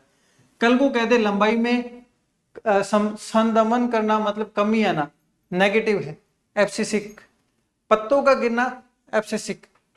तने का मोटा होना पॉजिटिव काम है, तने का मोटा होना तो जिब्रेलिन, ठीक है। लंबाई का बढ़ना ऑक्सिन। तो ये अपने को याद रखना है। ये मैंने आपको जो क्लास हुई थी अपने सब्जेक्टिव और ऑब्जेक्टिव दोनों के अंदर बताया था कि इसके अंदर देखो एक जिब्रेलिन होता है मोटाई के लिए, पौधे की पार्श्व जो भाग होता है उसकी वृद्धि के लिए जिब्रेलिन जो एसिड होता है वो काम में आता है, ठीक है। उसके अलावा देखो एक होता है ऑक्सिन। ऑक्सीजन को मैंने ऑक्सीजन से याद करवाया था कि किसी के शरीर में अच्छी ऑक्सीजन अगर पहुंचती है तो वो अच्छी वृद्धि करता है, हाइट में अच्छी वृद्धि होती है। तो लंबाई में वृद्धि के लिए कौन जिम्मेदार है? तो ऑक्सीजन। और कोई भी नेगेटिव काम के लिए कौन जिम्मेदार है? तो एब्सिसिक एसिड जो है वो जिम्मेदार है, ठीक है। अभी देखो पौधों में लचीलापन निम्नलिखित में से किसके कारण से होता है? देखो लचीलापन किसके कारण से होता है? ऑप्शन है स्थूल कोणोत्तक, दृढ़ोत्तक, मृदुतक और हरित उत्तक, ठीक है। ये चार ऑप्शन है। देखो लचीलापन देखते हैं तो अपने सोचते हैं मृदु है, ठीक है। मृदु है तो फिर ये ऑप्शन हो सकता है क्योंकि मृदु का मतलब भी सॉफ्ट होता है और लचीले का मतलब भी सॉफ्ट होता है, लेकिन ऐसा नहीं है, ठीक है। अब देखो इसके अंदर क्या है? स्थूल कोण उत्तक। ये अपना जो है वो आंसर हो जाएगा। स्थूल कोण उत्तक क्यों हो जाएगा? क्योंकि देखो स्थूल कोण उत्तक जैसे यूं समझ लो, स्थूल मतलब हार्ड होता है और ये लचीला, तो दोनों एक दूसरे के ऑपोजिट जो है वो इसके उत्तर अपना होगा, ठीक है। अब देखो ये क्वेश्चन भी है, ये भी पेपर में पूछा गया क्वेश्चन है, प्रीवियस ईयर एग्जामिनेशन से उठाया गया क्वेश्चन है। तो इससे आप देख सकते हैं ऑथेंटिसिटी क्वेश्चनों की कितनी ज्यादा है, ठीक है। अब देखो वृक्कीय नली लार ग्रंथि की नली के अस्तर का निर्माण कौन सा उत्तक करता है, ठीक है। ये क्वेश्चन मैं आपको कई बार करवा चुका हूं और कई बार मैं आपको बता चुका हूं, तरीका भी मैं आपको बता चुका हूं कि जो वृक्कीय नली, वृक क्या होता है? वृक बोला जाता है किडनी को। किडनी एक बॉक्स नुमा होती है, घनाकार होती है। कैसी होती है? बॉक्स नुमा आकृति होती है और घनाकार आकृति होती है, ठीक है। तो घनाकार एपिथेलियम इसका उत्तर हो जाएगा। क्या हो जाएगा? घनाकार एपिथेलियम इसका उत्तर जो है वो अपना हो जाएगा, ठीक है। उसके बाद में देखो निम्नलिखित में से कौन सा हार्मोन अग्नाशय द्वारा स्रावित नहीं किया जाता? देखो यहां पर है ग्लूकागोन, इंसुलिन, रिलैक्सिन, सोमेटोस्टेटिन, ठीक है। ये सोमेटोट्रोपिन होता है लेकिन ऐसा कोई भी हार्मोन अपना नहीं होता, तो ये ऑप्शन अपना नहीं होगा, ठीक है। देखो ग्लूकागोन जो होता है वो स्रावित करता है, ठीक है, अग्नाशय द्वारा स्रावित होता है, ठीक है। मैंने आपको बताया था कि ग्लूकागोन अल्फा कोशिका, लैंगरहैंस की अल्फा कोशिका से ग्लूकागोन जो है वो स्रावित होता है। और ये बताया था इंसुलिन, इंसुलिन आई से होता है, मैंने कहा आई बी, ठीक है। इंसुलिन जो होता है अग्नाशय की लैंगरहैंस की बीटा कोशिकाओं से स्रावित होता है। लेकिन ये है रिलैक्सिन। रिलैक्सिन हार्मोन क्या करता है? जब बच्चे की डिलीवरी होती है तो जो उसका मार्ग होता है उसको चौड़ा करने का काम करता है, मतलब कि जो मांसपेशियां हैं उनको रिलैक्स कर देता है, मतलब ठीक है, उनको रिलैक्स कर देता है। तो रिलैक्सिन जो है वो अग्नाशय से स्रावित नहीं होता। और ये कैसा हार्मोन है? ये जो है वो मतलब कि बच्चे को पैदा होने के समय जो ग्रीवा होती है उसका मार्ग चौड़ा करने का कार्य करता है, ठीक है। तो ये हो जाएगा अपना जो कि अग्नाशय द्वारा स्रावित नहीं होता, ठीक है। रक्त की प्लाज्मा में पाया जाता है। देखो रक्त की प्लाज्मा मतलब क्या हो? जैसे अपना ब्लड होता है, ब्लड के अंदर कुछ रुधिर कणिकाएं होती है और बाकी लिक्विड होता है। तो ये किसका पूछ रहा है? प्लाज्मा मतलब लिक्विड का पूछ रहा है। लिक्विड में क्या क्या होता है? देखो कई बार ब्लड जब गिरता है तो उसको आपने टेस्ट जरूर किया होगा, ठीक है। तो वो कैसा होता है? उसके अंदर जो खारापन होता है वो होता है नमक के कारण से, और उसके अंदर प्रोटीन की मात्रा भी होती है और उसमें हार्मोन्स की मात्रा भी होती है। तो ये हो जाएंगे चारों ऑप्शन जो है ये अपने करेक्ट ऑप्शन यहां पर हो जाएंगे, ठीक है। 70 नंबर क्वेश्चन देखो, तंत्रिका उत्तक कहां पर पाया जाता है, ठीक है। तंत्रिका उत्तक कहां पर पाया जाता है? देखो सीधी सी बात है, तंत्रिका किससे संबंधित था? तंत्रिका हमने पढ़ा था, उसके अंदर देखो तंत्रिका तंत्र पढ़ा था, तो उसके अंदर तंत्रिकाओं के बारे में पढ़ा था। तंत्रिका तंत्र जब पढ़ा था हमने मस्तिष्क के बारे में पढ़ा था, और मस्तिष्क के साथ में एक मेरुरज्जु भी जुड़ा होता है, ठीक है। तो ये तीनों जो है ये तंत्रिका उत्तक यहां पर तो पाए जाते हैं, लेकिन यहां पर नहीं पाए जाते, ठीक है, कंडराओं के अंदर नहीं पाए जाते। तो थर्ड ऑप्शन जो होगा ये अपना बिल्कुल करेक्ट ऑप्शन अपना हो जाएगा, ठीक है। अब देखो यहां तक जो प्रश्न थे वो साइंस के क्वेश्चन थे, इजी टू मॉडरेट लेवल के क्वेश्चन थे, ठीक है।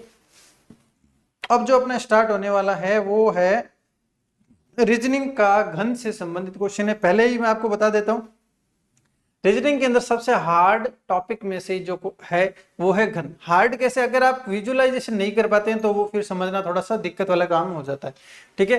तो घन जो टॉपिक है कोशिश करना कि आप उसको विजुअलाइजेशन उसका कर सकें, ठीक है। अब देखो देखो घन के अंदर एक सिस्टम होता है कि अगर आपको, जैसे मैं कह दूं कि 5 सेंटीमीटर, ठीक है, भुजा जो है वो 5 सेंटीमीटर की है, उसको 1-1 सेंटीमीटर के अधिकतम कितने घन बनाए जा सकते हैं। तो इसका सूत्र होता है 5/1 की पावर 3। ये क्या है, तो 125 आ जाएगा। मतलब 5 सेंटीमीटर है, 1-1 सेंटीमीटर के टुकड़े करने हैं, तो कितने टुकड़े हो सकते हैं, 125।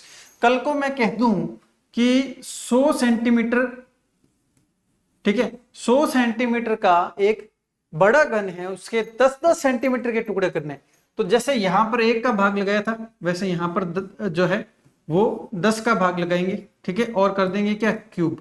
10 से 10 तो 1000 क्यूब उससे बनाए जा सकते। कल को कह दिया जाए 14 सेंटीमीटर का भुजा है, ठीक है, और उससे 1-1 सेंटीमीटर की जो है वो अपने को घन बनाने ना, 2-2 सेंटीमीटर की, ठीक है, तो 14/2 उसके बाद में पावर 3 करनी है, ठीक है। तो ये जो 7/343 घन जो है वो इससे बनाए जा सकते हैं। ये मैं आपको बता रहा हूं कि कैसे अधिकतम घनों की संख्या निकाली जा सकती है, ठीक है। अब ये आपको समझ में आ जाएगा कि मैंने आपको ये इतना सारा जो है ये क्यों बताया है। अगर नहीं भी समझ में आया तो आप समझ में आ जाएगा। रूल सिर्फ इतना बताया है, जितनी सेंटीमीटर की भुजा दी गई है उसके बटा में जितना टुकड़ा करना है, 2 सेंटीमीटर के टुकड़े करने तो बटा में 2 रखेंगे, और पूरे के बाहर घन रखेंगे, ठीक है, पूरे के बाहर घन रखेंगे। इससे अपने अधिकतम घनों की संख्या आ जाएगी, ठीक है। अब देखो देखो 10 सेंटीमीटर है, बड़े घन को लाल रंग से रंगने के बाद 2-2 सेंटीमीटर के घनों में काटा जाएगा, ठीक है। तो ऐसे कितने घन है जिनके एक फलक पर लाल रंग रंगा हुआ है। देखो मैंने आपको एक चीज बताई कि सबसे पहला स्टेप है कि आप निकाले घनों की संख्या।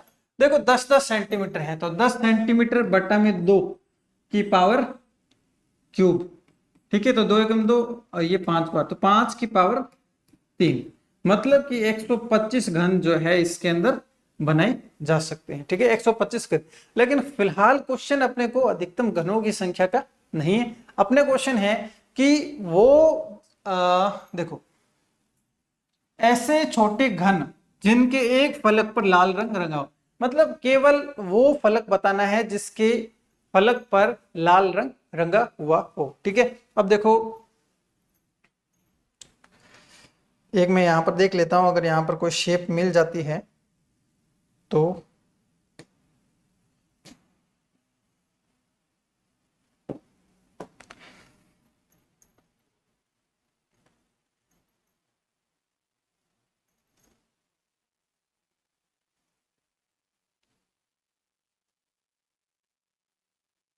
ठीक है। अब देखो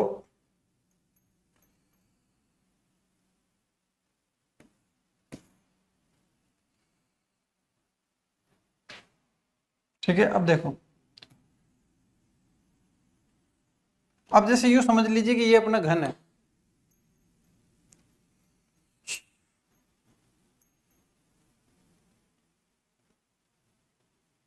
ठीक है। अब देखो ये अपने पास में एक घन है, अभी अपने को देखो इसमें क्या दिया गया है, अब देखो 5 टुकड़े होंगे, ठीक है,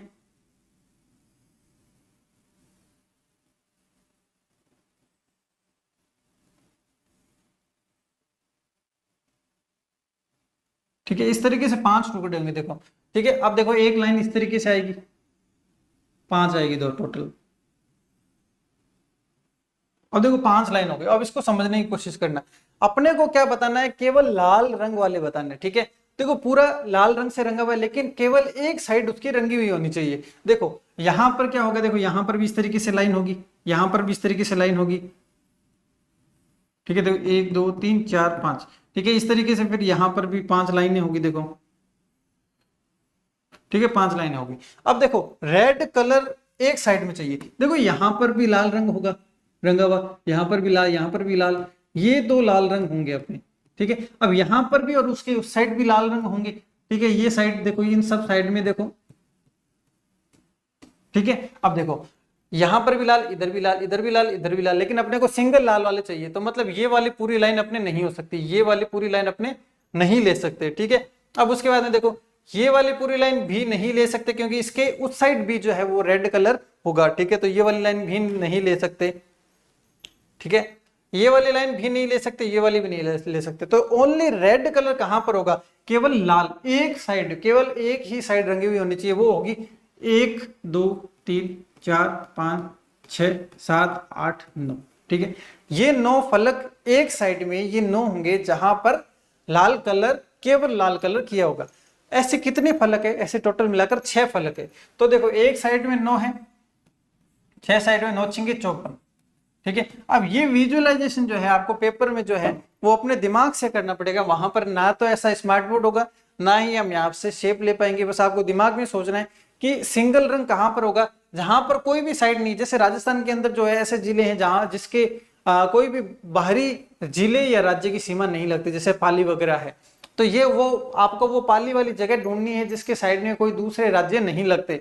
तो ये 9 जो यहाँ पर हो जाएंगे एक साइड, ये 9 यहाँ पर हो जाएंगे, ये 9 नीचे वाली साइड भी आ जाएगी, ये 9 इस साइड आ जाएगी, ये 9 पीछे वाली साइड भी आ जाएगा, और ये 9 ऊपर वाली साइड भी आ जाएगा। 9 छिंगे 54 यहाँ पर जो है ये करेक्ट ऑप्शन अपना हो जाएगा। अब देखो 3 सेंटीमीटर के ठोस घन से 1-1 सेंटीमीटर के छोटे छोटे घन प्राप्त करने के लिए कितनी बार काटा जाएगा। देखो ये भी थोड़ा सा विजुअलाइजेशन का खेल है, ठीक है। इसमें 6 जो है अपना सही उत्तर हो जाएगा। देखो मैं कोशिश करता हूं देखो समझाने की, बाकी देखो कितना समझ में आता है वो, ठीक है।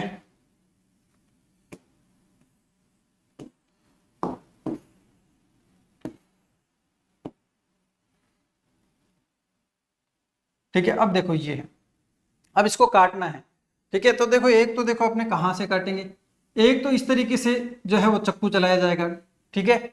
एक जो है इस तरीके से चलाया जाएगा, ठीक है। और एक जो है वो बीच में से चलाया जाएगा। तो टोटल देखो 2 2 4 और 2 6, 6 जो होंगे वो अपना इसका करेक्ट उत्तर जो है वो हो जाएगा, ठीक है। देखो इस तरीके से, ठीक है। फिर यहां पर कट लगाया जाएगा, फिर जो फलक है वो काटे जाएंगे, ठीक है। जैसे मैं बताऊं, जैसे मान लो ये मोबाइल है, ठीक है, हाँ देखो एक तो इस तरीके से काटा जाएगा, ठीक है, और उसके बाद में इस तरीके से काटा जाएगा, फिर जो है नीचे की साइड में भी काटा जाएगा। टोटल देखो 2 2 बार लगा रहे, 1 2 3 4, उसी तरीके से 2 बार, और तो टोटल मिलाकर कितना हो गया 6 हो गया। थोड़ा सा विजुअलाइजेशन का खेल है, ठीक है, तो ये आपको विजुअलाइज करना पड़ेगा, ठीक है। तो 6 जो है यहाँ पर अपना करेक्ट ऑप्शन हो जाएगा। उसके बाद में देखो, हाँ 4 सेंटीमीटर के बड़े घन को 1 सेंटीमीटर के छोटे घन में काटने वाले पर छोटे बनने वाले घनों की संख्या, ये मैंने आपको बता दिया था कि आपको सबका सबसे जो पहला काम होता है वो क्या होता है, हाँ तो जो भुजा दी गई होती है उसके बटा में जितने जितने सेंटीमीटर के टुकड़े करने हैं उसको रखा जाता है और उसका क्यूब किया जाता है। जैसे ही क्यूब करते हैं तो अपना आ जाता है 64, और ये 64 ही जो हो जाएगा ये अपना क्या हो जाएगा, फर्स्ट ऑप्शन, ये करेक्ट आंसर जो है अपना हो जाएगा। ये अपना पहला स्टेप होता है घन के क्वेश्चन को सॉल्व करते समय। क्वेश्चन सॉल्व हो या ना हो, ये प्रोसेस अपने को सबसे पहले करना होता है कि जितनी भुजा दी जाती है उसके बटा में भाग लगाना है, जितने साइज का टुकड़ा करना है, जैसे कि यहां पर कर दिया, फिर होल का क्यूब करना है। यहां पर तो कट नहीं रहा, कल को यहां पर बटा में 2 होता तो 2 दूनी 4 हो जाता, मतलब कि देखो कल को 2 2 सेंटीमीटर के टुकड़े करने होते तो 4 बटा में 2, फिर ऊपर करते हैं इसका घन, तो 2 एकम 2, 2 दूनी 4, तो 2 की पावर 3, तो फिर उत्तर 8 आ जाता। लेकिन फिलहाल अपने को 1 सेंटीमीटर के टुकड़े करने। देखो एक क्वेश्चन आया था कि यदि n एक प्राकृत संख्या है, प्राकृत संख्या आपको नॉलेज होना चाहिए, पूरे नंबर सिस्टम जो है आपने प्लेलिस्ट में जो है वो करवाया हुआ है। n प्राकृत संख्या है, मतलब प्राकृत संख्या 1 से स्टार्ट होती है, 1 2 3 4 से लेकर अनंत तक चलती है। यहां पर देखो 9 देखो 9 2 की पावर n -4 2 की पावर n हमेशा किससे विभाजित होगा। देखो ऐसे क्वेश्चन जब भी आते हैं ना तो देखने में हार्ड लगते हैं, लेकिन यहां पर अपने को n की वैल्यू डायरेक्ट रख के देखनी होती है। ये कह रहा है किससे विभाजित है, मतलब किस पहाड़े से ये जो है वो विभाजित हो जाएगा। तो n बराबर 1 रखते हैं। देखो n बराबर 1 रखा, देखो n बराबर 1 रखा, ठीक है। तो देखो 2 एकम 2 तो 9 का स्क्वायर माइनस 2 एकम 2 4 का स्क्वायर। देखो 9 का स्क्वायर 81, 4 का स्क्वायर 16, तो आ गया 65। अब देखो ये 65 किस किस के पहाड़े से जाता है, चेक करो। 5 से बिल्कुल जाता है, 13 पंजे 65, 13 से भी जाता है। तो ऑप्शन देखो 5 और 13 दोनों से कटता है, तो ये थर्ड ऑप्शन जो है ये अपना बिल्कुल सही ऑप्शन हो जाएगा, ठीक है। अब देखो 19 से नहीं कटता, नहीं तो ये ऑप्शन कर देते, लेकिन 19 से ये नहीं कटता है 65। अब देखो एक ये क्वेश्चन था, एक बड़ा घन लाल हरा नीले रंग से रंगा हुआ है, ऐसे कितने घन होंगे जिसकी एक फलक पर हरा रंग। देखो ये अपने नहीं निकाल सकते क्योंकि इसके अंदर जो है घन का साइज नहीं दिया गया, तो ये जो क्वेश्चन था ये अपना क्वेश्चन जो था वो गलत था। यहाँ पर कोई ना कोई घन का साइज दिया वो ना जरूरी है, इस कारण से ये जो है क्वेश्चन जो है अपना गलत है, ठीक है। उसके बाद में देखो किसी घन के 2 सेंटीमीटर के 343 टुकड़े को जोड़कर एक घन बनाया गया है, तो बनने वाले घन की भुजा की माप होगी, ठीक है। भुजा की माप अपने को जो है वो बताना यहाँ पर है।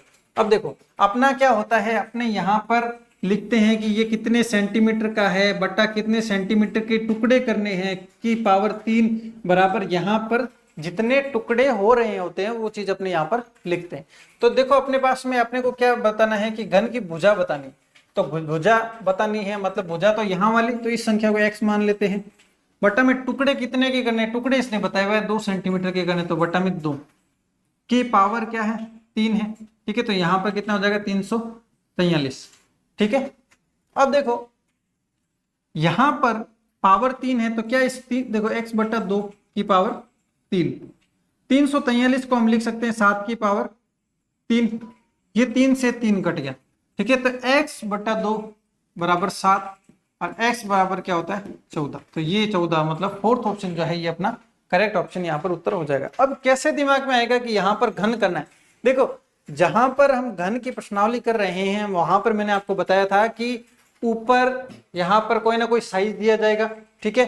बटा में क्या होगा, तो बटा में कितने के टुकड़े करने का घन होगा। अब ये घन सॉल्व कैसे होगा, जब यहाँ पर भी घन आएगा तभी सॉल्व होगा, ठीक है। तो 3 से 3 कट जाएगा, इसलिए अपने को किसी घन के रूप में इसको बनाना पड़ेगा। अब यहाँ पर 343 है, तो ऐसा नहीं हो सकता है कल को 350 दे दे, नहीं, फिक्स संख्या 343 देगा, या फिर यहाँ पर 8 देगा, यहाँ पर 27, 125, 512 इस तरीके की संख्या देगा जिससे पूरा पूरा घन अपना बन जाए। तो आपको तो 1 से लेकर 10 तक के घन याद करने, उससे क्या है आपको डायरेक्ट देख के दिमाग में आ जाएगा कि ये किसका घन है। घन के अंदर अपने को घन की फॉर्म में ही उत्तर लिखना होता है, ठीक है। तो फोर्थ ऑप्शन इसका उत्तर हो जाएगा। उसके बाद देखो ये गणित का एक क्वेश्चन आया था, परिमेय संख्या। सबसे पहले पता होना चाहिए परिमेय संख्या का मतलब क्या होता है। देखो परिमेय संख्या मतलब होता है p बटा q रूप होता है, जो जैसे 1 बटा 2, 2 बटा 3, 4 बटा 7, ठीक है, 2 3, 1 2 3 4 5, ये भी देखो बटा के अंदर 1 है, तो ये भी अपनी क्या होती है परिमेय संख्या, ये भी परिमेय और ये भी परिमेय संख्या अपनी होती है, ठीक है। अब देखो आगे क्वेश्चन क्या है, देखो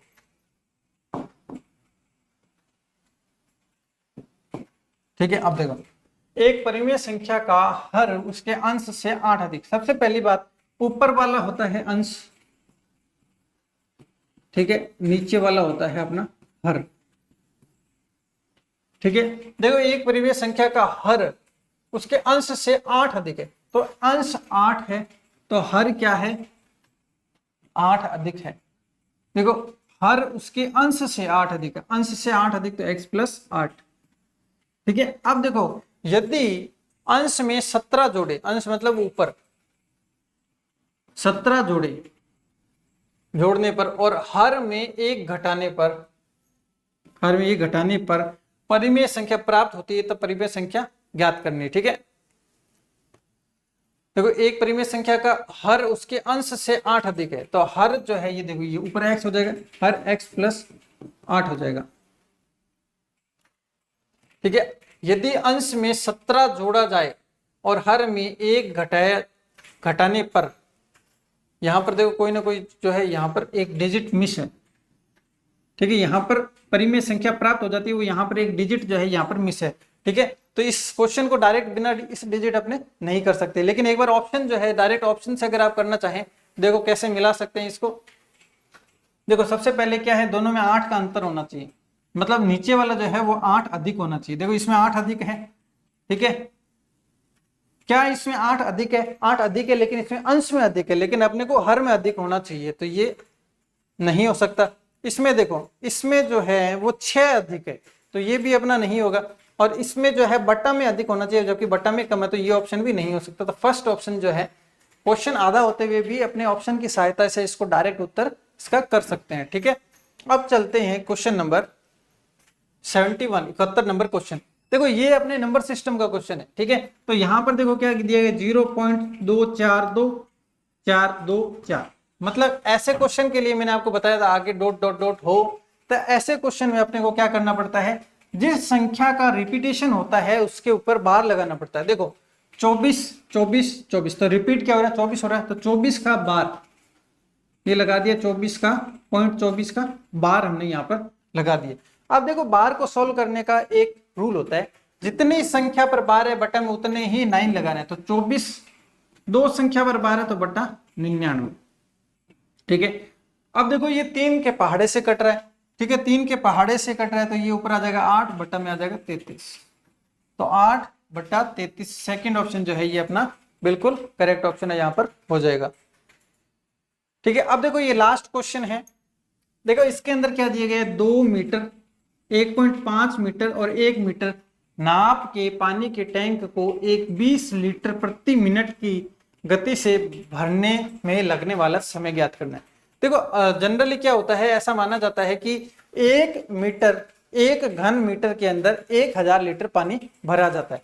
तो ये टोटल निकाल लो कितना है। देखो देखो यहाँ पर दिया गया है 2, यहां पर 1.5, इसको अपने जब पॉइंट हटाएंगे तो बट्टा में लग जाएगा 10, बट्टा में लग जाएगा 10, 5 ये 15, 5 दूनी 10, तो 3 बटा 2। और आगे क्या है, आगे है 1, तो ये आगे हो जाएगा 1। तो देखो 2 से 2 कट गया, तो यहां पर क्या हो गया, 3 घन मीटर। ठीक है, और 3 घन मीटर मतलब कैपेसिटी कितनी हो जाएगी पानी की, 3000। देखो 1 मीटर में 1000 लीटर, 3 मीटर है तो 3000 लीटर इसमें पानी आएगा। अब देखो 20 लीटर 1 मिनट में भरा जाता है। देखो 20 लीटर 1 मिनट में, देखो 20 लीटर जो है 1 मिनट में। ठीक है, और टोटल पानी कितना है, देखो ये वैसा ही है जैसे यूं समझ लो कि आपकी जेब में 3000 रुपए है। ठीक है, 20 रुपए का 1 किलो जो है अपने को चीनी मिलती है, तो टोटल कितनी मिलेगी, तो 3000 रुपए के अंदर 20 का भाग लगाएंगे तो अपने पास में पता लग जाएगा कितनी चीनी आएगी। तो वैसे ही 3000 बटा में 20। ठीक है, अब देखो 10 से 10, ये कितना हो गया, ये 150। अब ये 150 क्या आए हैं, 150 आए हैं मिनट, 150 मिनट, क्योंकि देखो लीटर प्रति मिनट मतलब अपना हिसाब किताब जो है वो मिनट वाला चल रहा है, तो 150 मिनट। ठीक है, देखो 1 घंटे में 60 मिनट, 120 मिनट मतलब 2 घंटे, और यहाँ पर 150 मिनट मतलब कितने घंटे हो गए, 2.5 घंटे, मतलब कि फोर्थ ऑप्शन जो है ये अपना बिल्कुल सही ऑप्शन अपना हो जाएगा। ठीक है, अब देखो यहाँ पर मैथ रीजनिंग साइंस अपनी कंप्लीट हो चुकी है। अब सर आएंगे अजय सर और साइकोलॉजी और मैनेजमेंट के क्वेश्चन आपको करवाएंगे। ठीक है,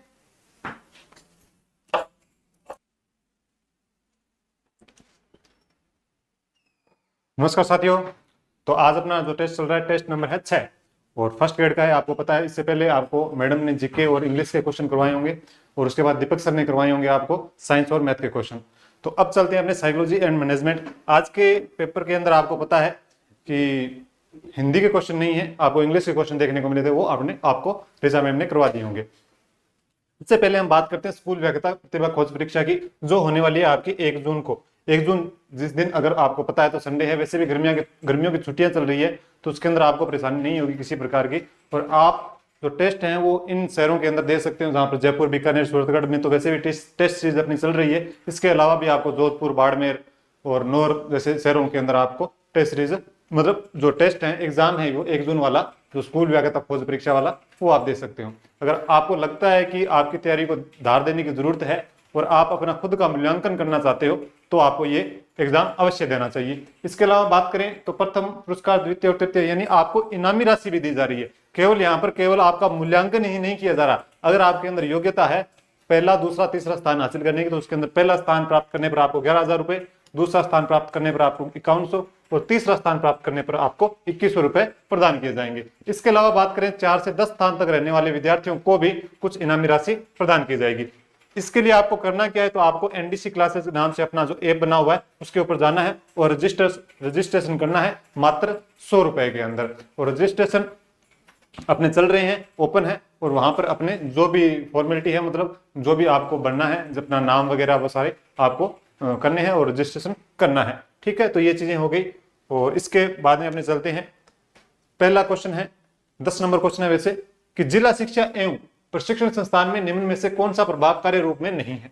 आपको यह पता होना चाहिए कि जिला शिक्षा एवं प्रशिक्षण संस्थान यानी यहाँ पे डाइट की बात हो रही है। किसकी बात हो रही है? डाइट की बात हो रही है। तो डाइट के अंदर कुल कितने विभाग है, सबसे पहले तो यही आपको पता होना चाहिए। सबसे पहले ये पता होना चाहिए कि इस डाइट के अंदर कुल कितने विभाग हैं। तो कुल विभाग माने जाएंगे आपके, कुल विभाग कितने हैं, तो कुल विभाग हैं आपके 7 हैं। कितने हैं? 7 विभाग हैं टोटल। उसमें से कौन सा विभाग इनमें से नहीं है, मतलब कार्यरत नहीं है, कौन सा? तो इनमें 4 दिए गए हैं, शैक्षिक प्रौद्योगिकी, स्त्री शिक्षा, सेवा पूर्व अध्यापक शिक्षा और योजना एवं प्रबंधन। आपको आंसर देना है, जल्दी से देना है, कौन सा है। तो आपको यह पता होना चाहिए कि ये तीनों तो है, शैक्षिक प्रौद्योगिकी भी है, सेवा पूर्व अध्यापक शिक्षा भी है, योजना एवं प्रबंधन भी है, तो स्त्री शिक्षा ये नहीं है। तो 3 तो ये हो गए, शैक्षिक प्रौद्योगिकी हो गया, सेवा पूर्व हो गया, एक आपको सेवारत शिक्षक शिक्षा विभाग में मिलेगा,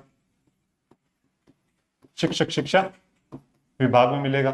ठीक है, तो एक आपको कार्यानुभव विभाग भी देखने को मिलेगा।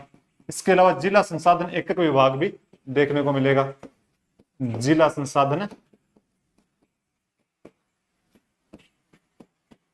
एकक विभाग भी देखने को मिलेगा। एक है आपका लास्ट है, एक पाठ्यक्रम सामग्री निर्माण एवं मूल्यांकन विभाग, पाठ्यक्रम सामग्री निर्माण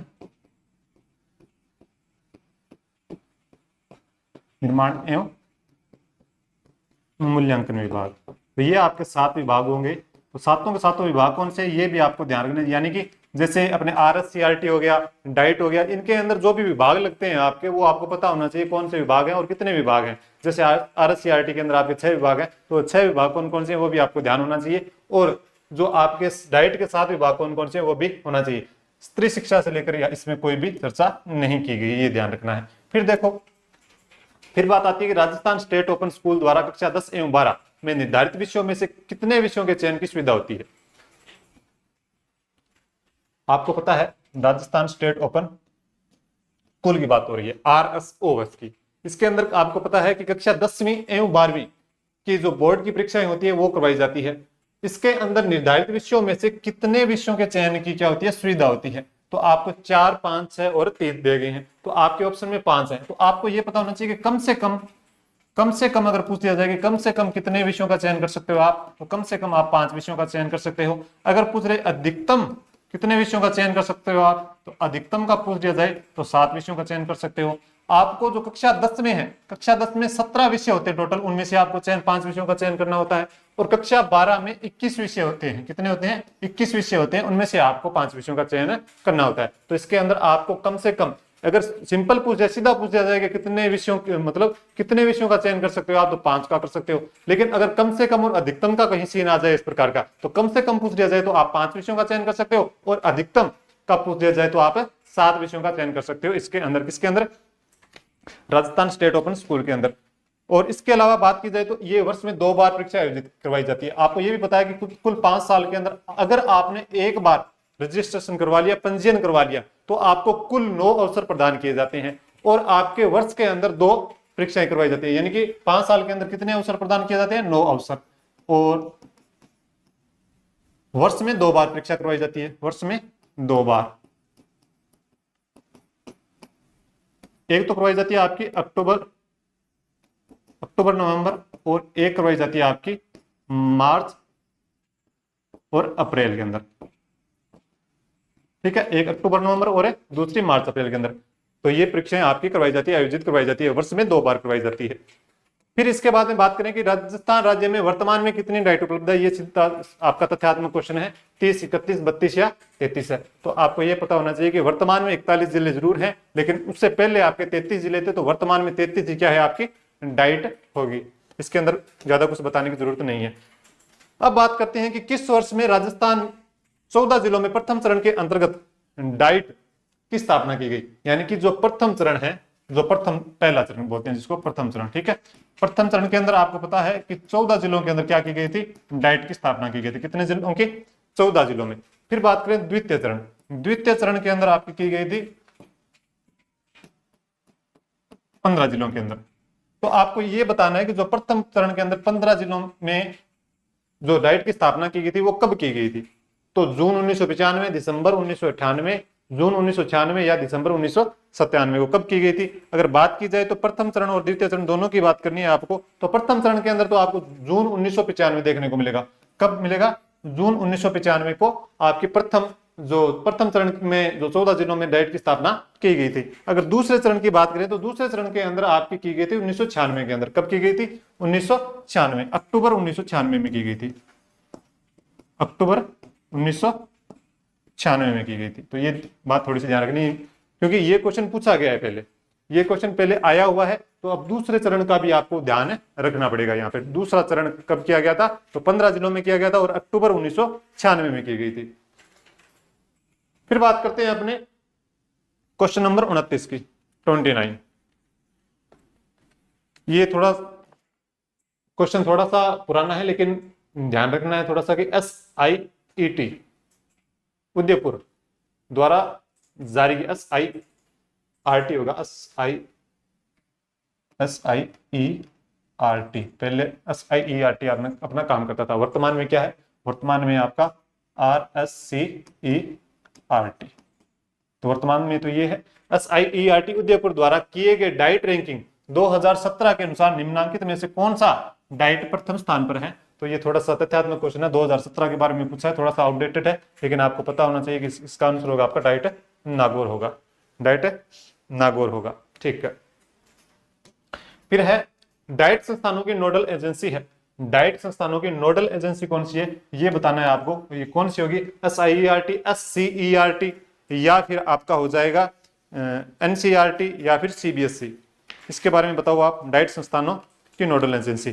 तो आपको दो चीजें देखने को मिलेगी, यहां पर कंफ्यूजन इसके अंदर और इसमें कंफ्यूजन हो सकता है, लेकिन आपको यह पता होना चाहिए वर्तमान में क्या संचालित है। वर्तमान में SIERT संचालित है या वर्तमान में SCERT संचालित है। तो वर्तमान में तो क्या है, SCERT है, SCERT। इसके अंदर केवल आगे R नहीं लगा है, इस कारण से आपको कंफ्यूजन हो सकता है, लेकिन अपने सिलेबस के अंदर यहां पर RSCERT लिखा हुआ नहीं दिया गया है, वहां पर SCERT ही लिखा है, ये ध्यान रखना है, SCERT। ठीक है, अगर RSCERT की फुल फॉर्म की पूछ लिया जाए तो ये भी आपको ध्यान में रखनी है।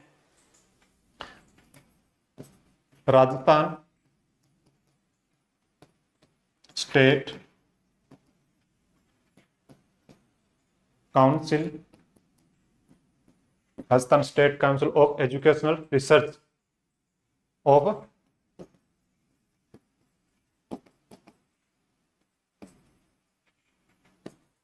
Research and training. तो ये क्या है आपका RSCERT की क्या है आपकी फुल फॉर्म है, आपको ध्यान रखनी है और आपके एग्जाम के अंदर पूछी जा सकती है। और इसके अंदर केवल क्या है, R को शामिल नहीं किया गया, क्योंकि R को मतलब इसके अंदर जो अपना सिलेबस है उसके अंदर SCERT लिखा है, और SCERT के अंदर यानी राजस्थान के अंदर है तो राजस्थान आगे लगा दिया गया। बस इतना सबर का इतना ही ध्यान रखना है, बाकी इसका आंसर क्या हो जाएगा आपका SCERT हो जाएगा। अगर बात की जाए कि डाइट को जो लाइट हाउस की संज्ञा किसने दी है, ये पूछ लिया जाए तो लाइट हाउस की संज्ञा किसने दी है, ये पूछ लिया जाए तो आपका हो जाएगा, ये दी है शिक्षा मंत्रालय ने। किसने दी है, शिक्षा मंत्रालय ने दी है। शिक्षा मंत्रालय द्वारा डाइट को लाइट हाउस की क्या दी गई है, संज्ञा दी गई है। फिर बात करते हैं कि डाइट संस्थान में सेवारत प्रशिक्षण जो एक विभाग है, उसके अंदर कार्यक्रमों को पंचांग तैयार किया जाता है। कार्यक्रमों का पंचांग तैयार किया जाता है, किसके द्वारा किया जाता है? तो SIERT, SCERT, NCERT या CBSE। CBSE हो सकता है, ठीक है, CBSE गलत लिखा है ये। SIERT, SCERT, NCERT या CBSE, तो ये आपको पता है ये तो पुरानी संस्था है। अगर SCERT न हो तो अपने SIERT की तरफ जा सकते हैं, लेकिन अगर ये दिया गया है तो आंसर क्या हो जाएगा आपका? यही हो जाएगा, राइट हो जाएगा। फिर बात करते हैं अपने कि निम्न में से कौन सा डाइट का उद्देश्य नहीं है। निम्न में से कौन सा डाइट का उद्देश्य नहीं है? अगर इसकी बात की जाए तो प्रारंभिक शिक्षा के सेवारत शिक्षकों को प्रशिक्षण का आयोजन करना। तो आपको ये भी पता है सेवारत शिक्षा विभाग है, तो सेवारत शिक्षकों को क्या करवाता है? प्रशिक्षण देता है या फिर ट्रेनिंग करवाता है, ये आपको पता होना चाहिए। और सेवा पूर्व भी है और सेवारत भी है, दोनों है विभाग, तो ये भी है। इसके बाद क्रियात्मक अनुसंधान कार्यक्रम का संचालन बिल्कुल किया जाता है। फिर बात की जाए शैक्षिक प्रौद्योगिकी और कार्य अनुभव के लिए कार्यशालाओं का आयोजन। शैक्षिक प्रौद्योगिकी या शैक्षिक तकनीकी विभाग भी आपको है पता है, इसके अलावा कार्य अनुभव विभाग भी है, ये भी आपको पता है। अगर आपको उनके विभागों के बारे में भी पता होगा तो उनके कार्यों के बारे में भी अपने आप पता चल जाएगा। इसके अंदर दीक्षा राइज की कोई भी बात नहीं की गई है, दीक्षा राइज की कोई भी बात नहीं की गई है। स्कूलों में दीक्षा राइज कार्यक्रम का संचालन करना, आपको यह पता होना चाहिए कि दीक्षा राइज से संबंधित इसका कोई बात नहीं की गई है। दीक्षा की बात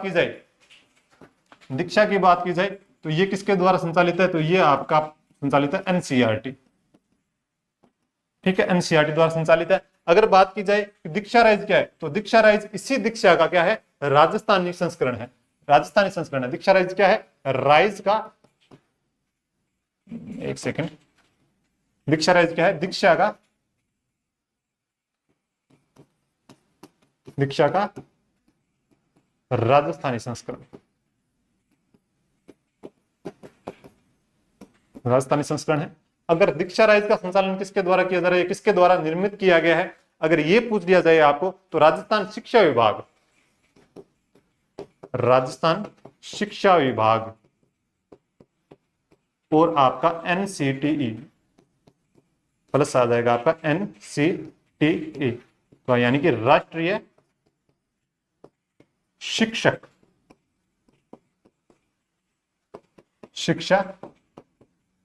परिषद। तो आपको नोट्स के अंदर भी ये चीजें आपको देखने को मिलेगी कि दीक्षा राइज किसके द्वारा निर्मित किया गया है, तो राजस्थान शिक्षा विभाग और NCTE राष्ट्रीय शिक्षा परिषद द्वारा ये निर्मित किया गया। क्या? दीक्षा राइज। दीक्षा क्या है? NCERT द्वारा चलाया गया है, और यही दीक्षा राइज है वो क्या है? राजस्थानी संस्करण है, किसका? दीक्षा का। और दीक्षा राइज किसके द्वारा निर्मित किया गया? तो राजस्थान शिक्षा विभाग और उसका NCTE यानी कि राष्ट्रीय शिक्षा परिषद द्वारा इसको निर्मित किया गया है। ये बात आपको क्या रखनी है? ध्यान में रखनी है। फिर आता है आपका लास्ट क्वेश्चन है ये कि राजस्थान स्टेट ओपन स्कूल की स्थापना कब की गई? राजस्थान स्टेट ओपन स्कूल की, RSOS, Rajasthan state open school की स्थापना कब की गई थी? तो अगर ये पूछ लिया जाए तो ये की गई थी आपकी 21 मार्च 2005। तो मार्च ध्यान रखना है, बाकी आपको 21 और 2005 सेम मिलेंगे, लेकिन आपको मंथ याद रखना है, तो मंथ है वो आपका मार्च हो जाएगा। 21 मार्च 2005 को की गई थी। अगर बात की जाए इसका आदर्श वाक्य या ध्येय वाक्य क्या है, आदर्श वाक्य भी पूछा जा सकता है आपका। आदर्श वाक्य, आदर्श वाक्य क्या है? सभी तक सबके लिए, सभी तक सबके लिए। तो ये कहां संचालित है? तो एकलव्य भवन के अंदर संचालित है, एकलव्य भवन के अंदर संचालित है। और एकलव्य भवन कहां है? जयपुर में है। तो ये भी आपको बात ध्यान रखनी है। क्या? Rajasthan state open school. और आपको ये भी पता होना चाहिए कि राजस्थान स्टेट ओपन स्कूल है ये स्वायत्त शासित संस्था। क्या है? स्वायत्त शासित संस्था भी है ये। तो ये चीजें थोड़ी सी इंपॉर्टेंट है, ये आपको पता होनी चाहिए। तो स्वायत्त शासित संस्थाएं और राजकीय संस्थाएं, इनमें से आपका क्वेश्चन पूछा जाता है। तो ये चीजें आपके सामने आ गई है। तो आदर्श वाक्य क्या है? सभी तक सबके लिए। तो इसकी स्थापना 21 मार्च 2005 को की गई थी, राजस्थान स्टेट ओपन स्कूल की स्थापना। तो ये चीजें आ गई है। और दोबारा आपको बता देता हूं कि जो अपना स्कूल व्याख्याता प्रतिभा खोज परीक्षा है वो आपकी होगी 1 जून को होगी, और किन शहरों में होने जा रही है ये आपको पता है, और जो इनामी राशि है वो भी पता है, और आपको केवल करना है एनडीसी क्लासेस का अपना जो ऐप है वहां पर जाना है और इसको डाउनलोड करना है इस ऐप को, और वहां पर जाकर आप इसका रजिस्ट्रेशन कर सकते हो। कोई दिक्कत समस्या हो, कोई चिंता दुख दर्द तकलीफ हो तो बता देना कमेंट बॉक्स के अंदर। इसके अलावा बाकी अपने क्वेश्चन होंगे, आज कम थे क्वेश्चन मैनेजमेंट के, इसके अंदर आपके डाइट और जो अपना राजस्थान स्टेट ओपन स्कूल है उसमें से क्वेश्चन पूछे गए थे आपके जो शेड्यूल के हिसाब से। तो अपने क्वेश्चन पूरे कंप्लीट हो गए और अपना जो छठा टेस्ट है कौन सा, जो स्कूल व्याख्याता वाला जीके का, तो वो कंप्लीट हो चुका है। आपने क्लास देखी, इसके लिए आपका बहुत बहुत धन्यवाद, और इसको ज़्यादा से ज़्यादा शेयर भी करना है अपने साथियों तक। तो आप हमसे जुड़े इसके लिए आपका बहुत बहुत धन्यवाद। पढ़ते रहिए, मस्त रहिए और अपना टारगेट फर्स्ट ग्रेड में लगे रहिए। आपका बहुत बहुत धन्यवाद। जय हिंद, जय भारत।